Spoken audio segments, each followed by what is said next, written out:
পৃথিবীতে কিছু মানুষ জন্ম নেয় ইতিহাস গড়ার জন্য, আর কিছু মানুষ এমন ইতিহাস লেখে যা প্রজন্মের পর প্রজন্ম মনে রাখে। লিওনেল আন্দ্রেস মেসি একটি নাম যা ফুটবলের নয়, অধ্যবসায়, ত্যাগ আর অসম্ভবকে সম্ভব করার প্রতীক। এক সময় ডাক্তাররা বলেছিলেন এই ছেলেটি স্বাভাবিকভাবে বড়ই হবে না, কঠিন হবে তার বড় হওয়া, কিন্তু সেই ছেলেই একদিন কোটি মানুষের স্বপ্ন হয়ে উঠবে, এটা কেউ কল্পনাও করেনি। আজকের এই ডকুমেন্টারিতে আমরা জানব মেসির শৈশব থেকে শুরু করে বিশ্বজয়ের গল্প, 2026 সালের বিশ্বকাপ পর্যন্ত তার অবিশ্বাস্য সব যাত্রা। এটি শুধু একজন ফুটবলারের গল্প নয়, এটি একজন কিংবদন্তির গল্প। কিভাবে কিংবদন্তি হয়ে উঠলেন তার পেছনের গল্প। সালটা 1987, 24শে জুন। আর্জেন্টিনার রোজারিও শহরে জন্ম নেন লিওনেল মেসি। বাবা হোহে মেসি ছিলেন একটি কারখানার কর্মচারী। মা সেলিয়া মারিয়া কুচ্চেত্তিনি কাজ করতেন একটি কারখানা প্রতিষ্ঠানে, ছোট্ট প্রতিষ্ঠানে। মধ্যবিত্ত পরিবারের সন্তান হলেও ছোটবেলা থেকেই মেসির পৃথিবী ছিল একটাই, ফুটবল। 4 বছর বয়সে তিনি স্থানীয় ক্লাব গ্রান্দোলিতেই খেলতে শুরু করেন। কোচ ছিলেন তার নিজের দাদি, যিনি প্রথম বিশ্বাস করেছিলেন এই ছেলেটি একদিন বিশ্বজয় করবে। মেসির জীবনের সবচেয়ে বড় অনুপ্রেরণা ছিল তার দাদি। মাঠে নামার আগে তিনি সবসময় দাদির দিকে তাকিয়ে হাসতেন। আজও গোল করার পর আকাশের দিকে আঙুল তুলে সেই দাদিকেই স্মরণ করেন মেসি। মেসির জীবনের পথটা সহজ ছিল না, জীবনের পথ কখনোই সহজ হয়ও না। মাত্র 10 বছর বয়সে চিকিৎসকেরা জানালেন মেসির শরীরে গ্রোথ হরমোনের ঘাটতি আছে। প্রতি মাসের চিকিৎসার খরচ ছিল এত বেশি যে পরিবারের পক্ষে তা বহন করা সম্ভব ছিল না। তাই অনেক ক্লাবেই মেসির প্রতিভা দেখছিল, কিন্তু চিকিৎসার ভার নিতে কেউ রাজি হয়নি। স্বপ্নটা তখন প্রায় শেষ হয়ে যাচ্ছিল। ঠিক সেই সময়ে ভাগ্যের জোরে দরজা খুলে যায়। স্পেনের বিখ্যাত ক্লাব বার্সেলোনা ছোট্ট মেসিকে ট্রায়ালের জন্য ডাকে। মাত্র কয়েক মিনিটের খেলা দেখেই কোচটা বুঝে যান এই ছেলেটির মধ্যে অসাধারণ কিছু আছে, এই ছেলেটি একদিন বিশ্বজয় করবে। কথিত আছে বার্সেলোনার কর্মকর্তারা এতটাই মুগ্ধ হয়েছিল যে প্রথম চুক্তিটি একটি কাগজের ন্যাপকিনে লিখেই সম্পন্ন করেছিলেন তারা। সেই ন্যাপকিনই বদলে দিয়েছিল ফুটবলের ইতিহাস, মেসির জীবন, বার্সেলোনার ফুটবল ইতিহাস। স্পেনে শুরু হতে চলেছে এক অধ্যায় যা বদলে দেবে বিশ্ব ফুটবলের সংজ্ঞা। 2000 সালের কথা। মাত্র 13 বছর বয়সে পরিবার ছেড়ে স্পেনে পাড়ি জমান লিওনেল মেসি। নতুন দেশ, নতুন ভাষা, নতুন পরিবেশ, সব কিছুই ছিল অচেনা, কিন্তু একটি জিনিস কখনোই বদলায়নি, আর সেটি হলো ফুটবলের প্রতি তার ভালোবাসা। বার্সেলোনার বিখ্যাত ফুটবল একাডেমি লা মেসিয়াতেই প্রতিদিন ঘন্টার পর ঘন্টা অনুশীলন করতেন তিনি। দিনের পর দিন নিজের দক্ষতাকে আরও নিখুঁত করে তুলেছিলেন। বার্সেলোনা শুধু তার ফুটবল কেরিয়ারই গড়ে দেয়নি, বহন করেছে তার চিকিৎসার সম্পূর্ণ খরচ। মেসির পরিবারের কাছে সেটিই ছিল নতুন জীবনের শুরু। 2004 সালের 16ই অক্টোবর। মাত্র 17 বছর বয়সে বার্সেলোনার মূল দলে অভিষেক হয় লিওনেল মেসির। কয়েক মাস পর আসে প্রথম গোল। সেই গোলের অ্যাসিস্ট করেছিলেন ব্রাজিলের কিংবদন্তি ফুটবলার রোনালদিনহো। সেই রোনালদিনহোই প্রথম বুঝেছিলেন এই ছেলেটি একদিন বিশ্বসেরা হবে। আর ঠিক সেটিই ঘটেছিল। 2008 সাল থেকে 2012 এই সময়টা যেন ছিল মেসির রাজত্ব। একের পর এক গোল, একের পর এক ট্রফি, একের পর এক রেকর্ড। বার্সেলোনা জিতে চলেছে লা লিগা, কোপা দেল রে, উয়েফা চ্যাম্পিয়ন্স লিগ এবং ক্লাব বিশ্বকাপ।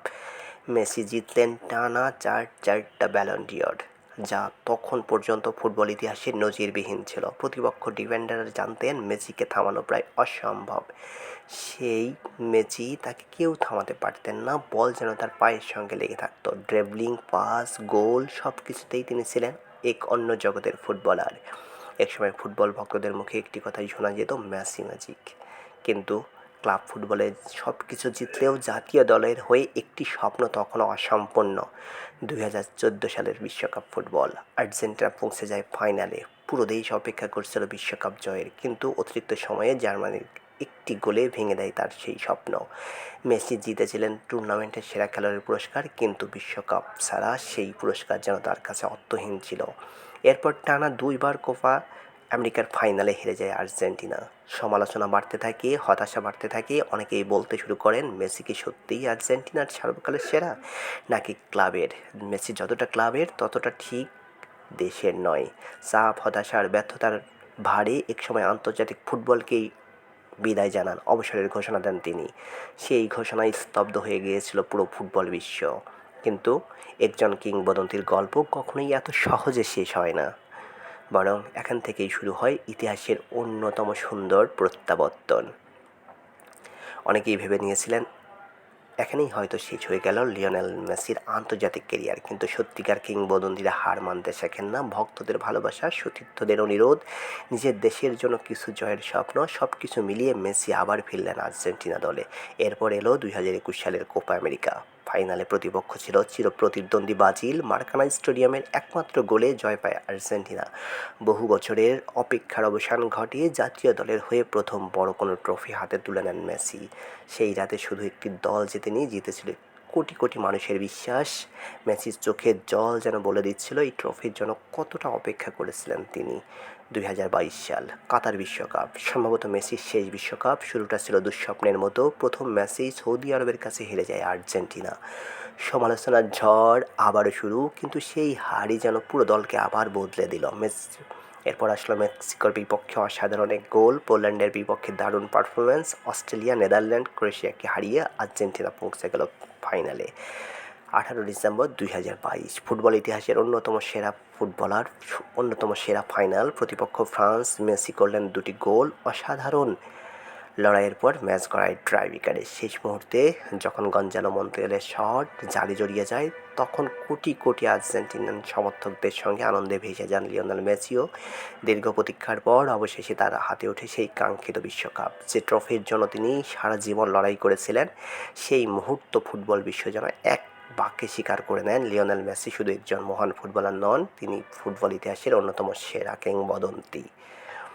বিশ্বকাপ জয়ের পর অনেকেই ভেবে নিয়েছিলেন এবার হয়তো শেষের পথেই হাঁটবেন মেসির কেরিয়ার এখানেই শেষ। কিন্তু মেসি আবারও সবাইকে চমকে দেন। তিনি যোগ দেন ইন্টার মায়ামিতে, আমেরিকার একটি ক্লাব। যুক্তরাষ্ট্রের ফুটবলের জনপ্রিয়তা বাড়াতে তার অবদান ছিল অসাধারণ।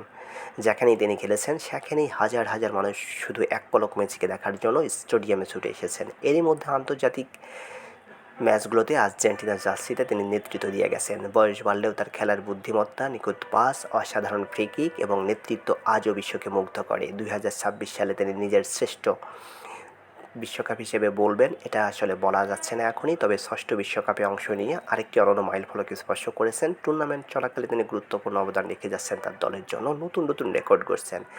দেখা যাক শেষ পর্যন্ত তিনি কোথায় গিয়ে থামেন আর কোথায় কী করেন। মেসিকে শুধু গোল দিয়ে বিচার করা যায় না, তিনি একজন প্লেমেকার, একজন নেতা, একজন শিল্পী। ফুটবল তার কাছে একটি খেলা নয়, এটি একটি শিল্প। তিনি প্রমাণ করেছেন প্রতিভা গুরুত্বপূর্ণ, কিন্তু কঠোর পরিশ্রম, ধৈর্য এবং নিজের স্বপ্নের প্রতি বিশ্বাস মানুষকে কিংবদন্তিতে পরিণত করে। ছোট্ট রোজারিওর সেই ছেলেটি আজ কোটি কোটি মানুষের অনুপ্রেরণা। আর যদি কেউ প্রশ্ন করে ফুটবল ইতিহাসের সর্বকালের সেরাদের তালিকায় লিওনেল মেসির নাম কোথায়, তাহলে উত্তরটি শুধু পরিসংখ্যান নয়, উত্তরটি লুকিয়ে আছে কোটি কোটি ভক্তের ভালোবাসায়, লুকিয়ে আছে সেই ছোট্ট ছেলেটির চোখে যে কখনো নিজের স্বপ্ন দেখা বন্ধ করে দেয়নি। ডাক্তার বলেছিলেন যে বড় হতে পারবে না, কিন্তু সে শুধু বড়ই হয়নি, সে হয়ে উঠেছে ফুটবল ইতিহাসের অন্যতম মহান কিংবদন্তি। হয়তো একদিন তিনি অবসর নেবেন, কিন্তু তার গল্প কখনোই শেষ হবে না। কারণ কিংবদন্তিরা মাঠ ছেড়ে চলে যান, কিন্তু ইতিহাস থেকে কখনোই হারিয়ে যায় না।